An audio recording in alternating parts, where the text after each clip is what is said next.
இந்த ரெசிபிய நான் தடவ சாப்பிடுற வரைக்கும் நம்பல. இந்த ரெசிபி எனக்கு இவ்ளோ பிடிச்சிரும்னு. என்னன்னு தானே பார்க்குறீங்க. பஜ்ஜி மிளகா மோர் குழம்பு கேள்விப்பட்டிருக்கீங்களா இதுக்கு முன்னாடி?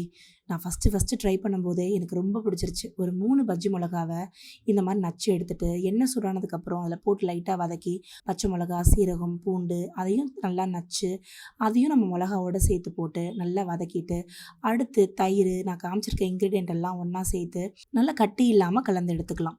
அடுத்து இதில தேவையான அளவு தண்ணி ஊத்தி, கட்டி இல்லாம இந்த மாரி நம்ம எல்லாத்தையுமே ஒண்ணு சொன்னாப்ல கலந்து எடுத்து, அதை இந்த பஜ்ஜி மிளகால ஊத்தி, நல்லா கைவிடாம கிளறிட்டே இருந்தீங்கன்னா, ஒரு நுர கட்டி வந்ததுக்கப்புறம் தேவையான அளவு உப்பு போட்டு, அதில கொஞ்சமா கொத்தமல்லி தழை சேர்த்து, தாளிச்சு கொட்டி சாப்பிட்டு பாருங்க. சும்மா வேற லெவல்ல இருக்கும்.